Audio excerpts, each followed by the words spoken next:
Warning: this article contains spoilers from Game of Thrones Season 7, Episode 6.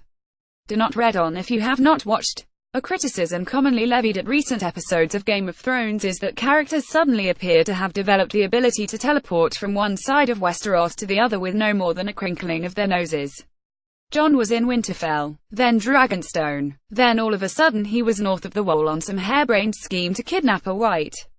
Whereas previous seasons would have dwelled on the minutiae of trudging from place to place, mining rich seams of character development along the way, this one has more world-ending matters to deal with than spending 5 episodes watching Jon and chums amble up a snowy hill.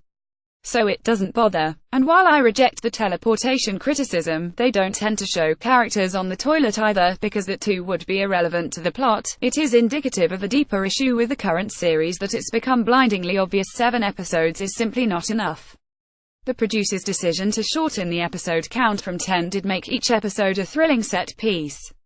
The problem is that they've been trying to cram so much into each. Little things like logic and character have burst out of the seams. This season has more world-ending matters to deal with than spending 5 episodes watching Jon and chums amble up a snowy hill, so it doesn't bother. Photograph HBO take this week's episode, which alone gave us a panoply of huge plot-altering events. We got a couple of fairly high-profile deaths in Benjen Stark and Paul K's Thoros. Arya basically threatening Sansa with a Littlefinger-approved DIY facectomy.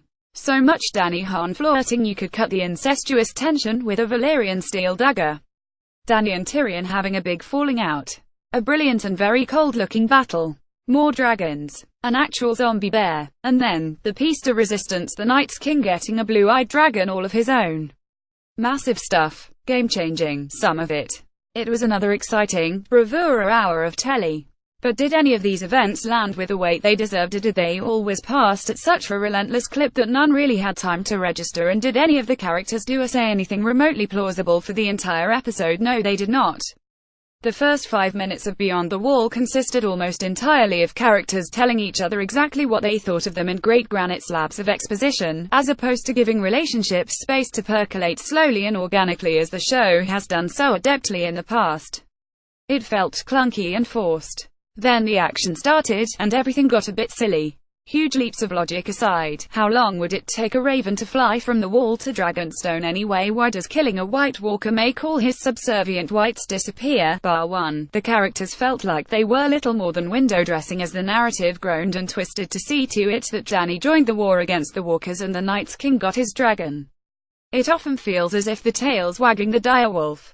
In a show full of dragons and magic, it's strange that the humans are starting to feel fake. Photograph HBO characters used to act, and plot used to unfurl, in ways that felt real. That's what gave this geeky genre series about dragons and magic its global crossover appeal. Now we know Jon will be part of the larger battle to come, so we knew he hadn't drowned.